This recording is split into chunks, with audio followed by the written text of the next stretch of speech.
right, back at the Progressive Auto Sales Arena. Happy Sunday afternoon.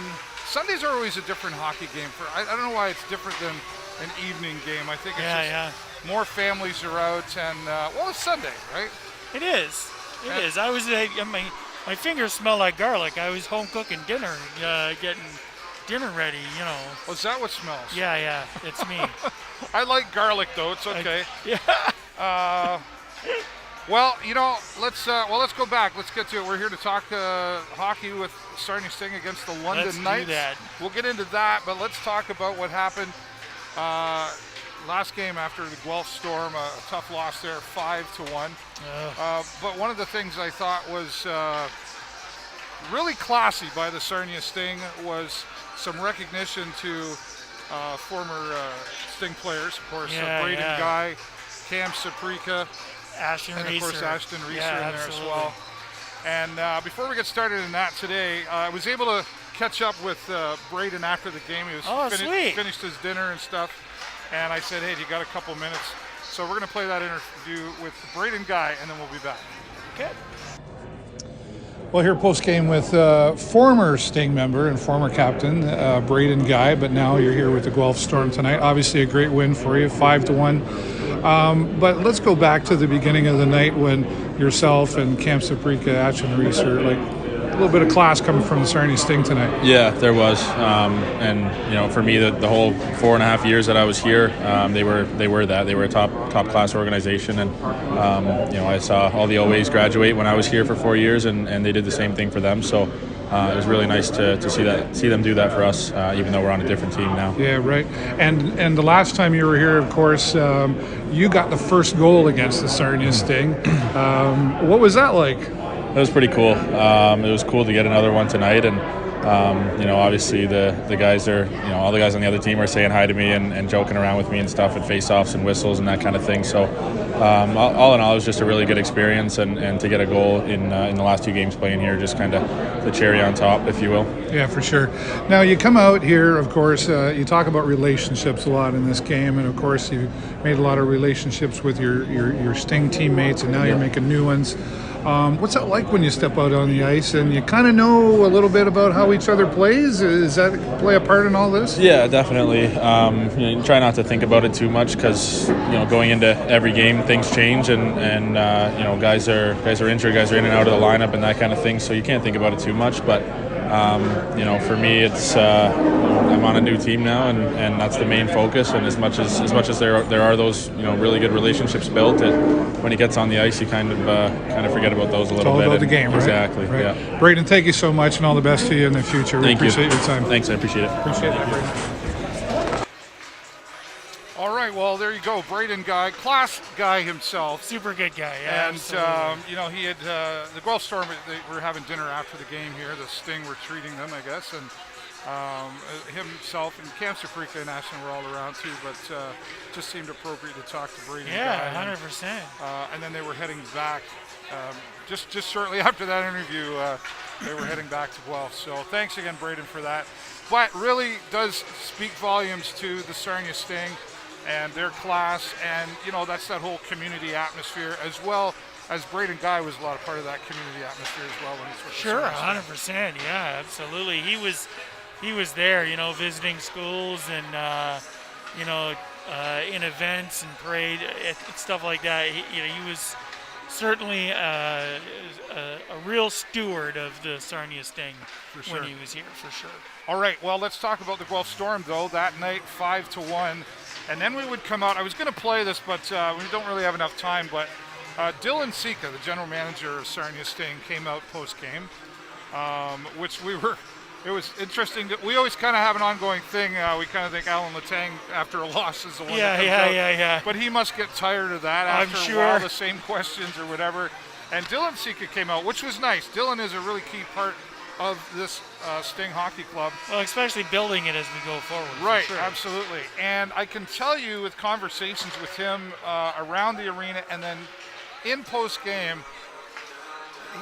him and Coach Letang are very similar. It's like there's no sugarcoating in here. This is what it is. You can't use those excuses anymore that we've, okay, you're new and they're feeling it out and all those things. And one of the comments he made he was asked a question and he said, well, I'll give you the politically correct answer and I'll edit my answer. And so he did. And then with a very straight face, I might add, like a very firm answer. And then later again, he was like, and we're not putting up with these excuses, and that's the message in case you guys haven't figured that out yet. Yeah. So now we're here today, London Knights. We're down to, I think, including today, there's maybe 18 games left in this season. Yep, 100%. You agree with Dylan Sika, what he sort of said there about? Yeah, you know what, man. and they got to do that. You know, and I mean, we're coming down to the bottom end of our season as for what it was. Right. You know, in terms of the interruptions and the rescheduling and the lots of hockey and all that other malarkey, right. tossed up here in a stew. And, you're right. I mean, at this point, these guys have played so much hockey in the last little while. If you don't know it now, then, we're going to have to talk because, frankly, you should. And there should be no excuses. That's right. Guelph, they're a good team. I mean, top of the league right now. And so, but you can't come out going, well, Guelph's top of the league, we're in the bottom. We expect to, Guelph is a beatable team when we're on. And we just didn't do that. That was the thing for me. It was slow and soft and you can't be slow against Guelph. They're already they're a faster team typically than we would be. Absolutely. So they really were beating us to the puck and the whole 9 yards, Dave. Yeah. I mean, it was all the standard stuff that you and I talk about, ad nauseum, just about every week. Right. There are some basics that you got to follow in order. You got to be first to the puck. You got to not be playing in the corners. Well, you got to get it out of your zone. You make a good point there. I think key is fundamentals, and part of that word is fun. I mean, you get out there and enjoy what you're doing, sure. But let's get back to the I don't know, what is it, 4 or 5 basics, whatever that is. Yeah. The basics of hockey, and just focus on that. Yep. Stop trying to be fancy. Stop with this. It's like a slam dunk trying to do it around behind the back and around your corner.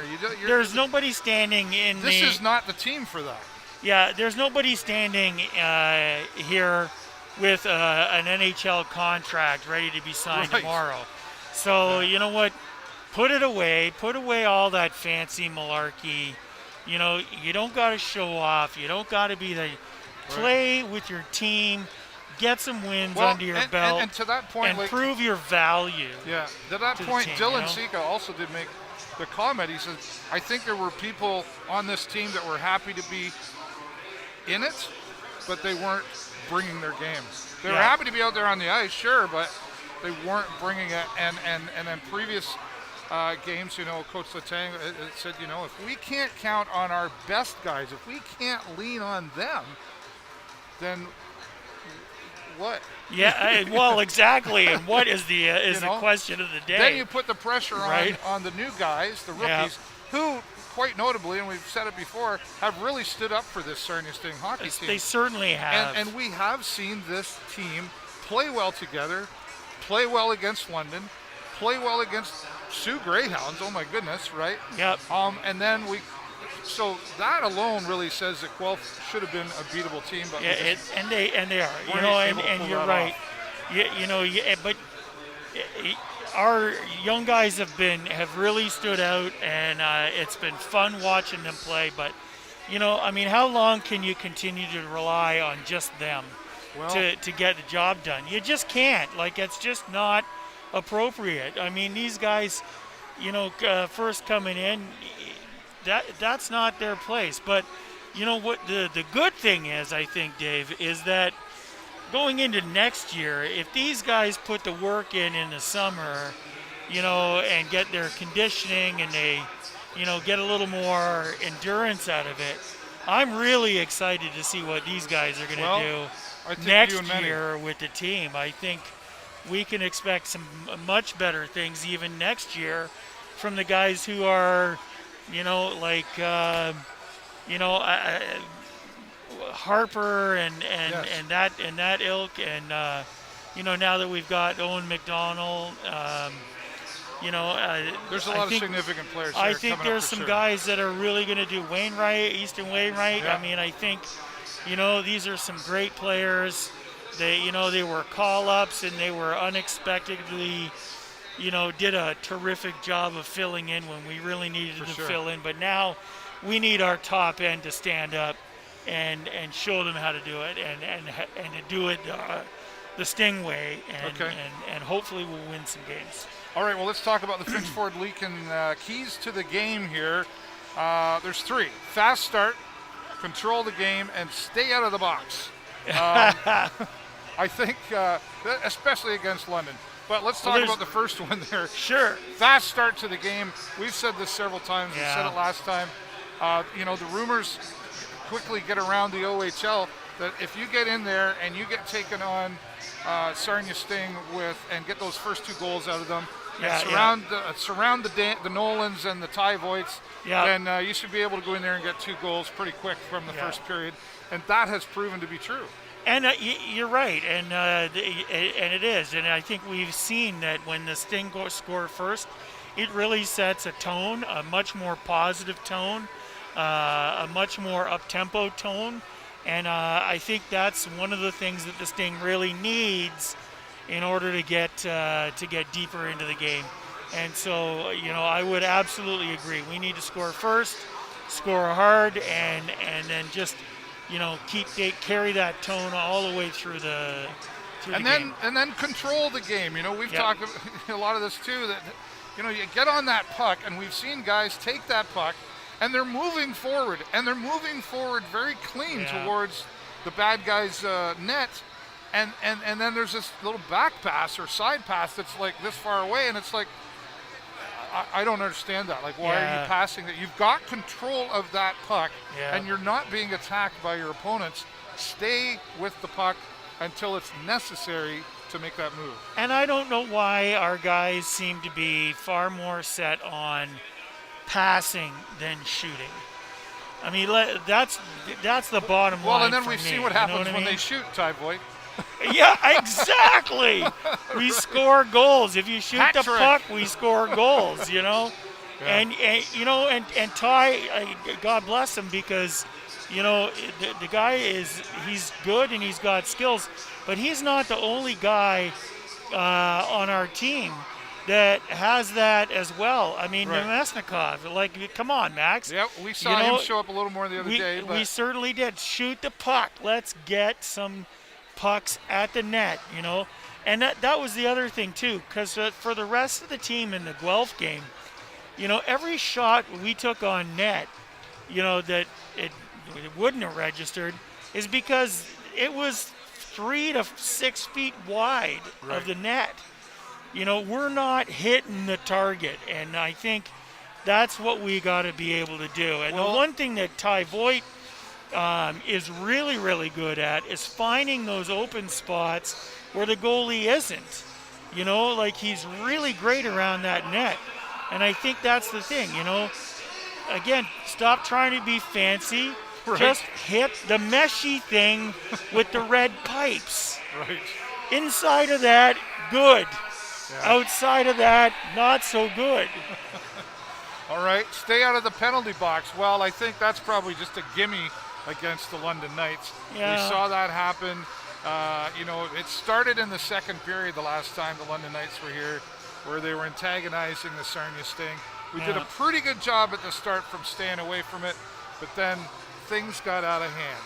Well, but let me ask you, do you think the referees in that game, and I've heard both sides to this, it's like, they should have been giving out more penalties in the beginning and they should have set the tone better because it was London. But then I hear other people say, and I tend to agree with them when they say, yeah, but you can't just call a game differently just because it's Sting in London. No. And you're right. I agree with that 100%, Dave. And I think,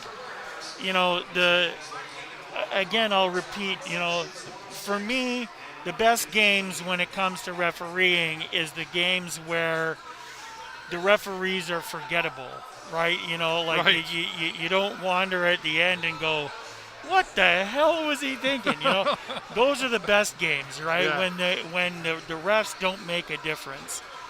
And frankly, that last game against London was such an atrocity. They just had their hands full, and I don't think, you know, honestly, they could not have reffed a better game. Yeah. You know, truthfully, my hat's off to the referees. Okay. That couldn't have been an easy game to ref, considering the level of Well, there's a safety factor intensity. involved in all of Well, yeah, keep our guys safe, and that's important.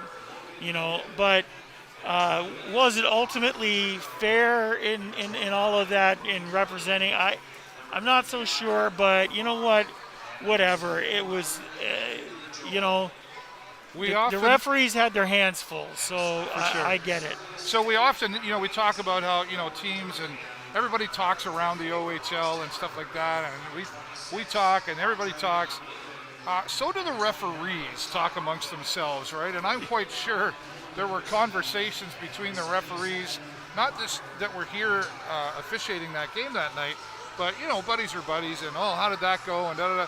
And, you know, okay, well, they're playing again next week, or are we going to handle that? Or, you know, there has to be those, I don't know what they are, but I'm guessing there's been some conversation. Well, there's probably some good comments about, you know what, like that Jay Peckham guy really doesn't like us, and therefore we're going to penalize the Sting because that sure Peckham guy, I'm totally kidding. David Burrows, guilty by association. Shoot me now. But what I do want to put is an asterisk on that particular key to the game, Dave, because, you know, I think it's not just to stay out of the box. I think the other really big part of this is, regardless of what kind of game London decides to play coming out of the box, coming out of off their bench, whatever game they decide to play, we have to keep our cool.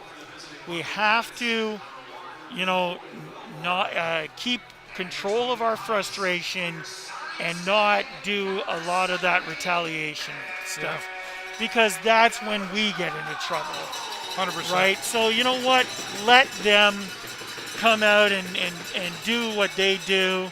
You know, focus on getting those first two goals. And the only one I totally agree with is if they keep running Ben Gaudreau, I'm going to jump over the glass and I'm going to do something about it myself. I'd like to see you jump over the glass. Yeah. Be quite a feat. A solid spring from the front right over. I feel like landing on my feet. I feel like you could accomplish that with the right effort. Well, you never know. Just let me know right before you do it so I can have my camera on. All right. Well, some great points in there, as always, with my friend Jay Peckham, and a great conversation. And we'll be back here after the first period intermission, hopefully with those positive results. Notably, Ben Gaudreau starting between the pipes here tonight. And we'll see. He was pretty calm after that happened last time we had him in the post game. And anyway, we'll see. Enough of that for now. Thanks for watching, everybody. And we'll see you after the end of the first period intermission. I'm David Burrows with my friend Jay Peckham. Go Sting, go!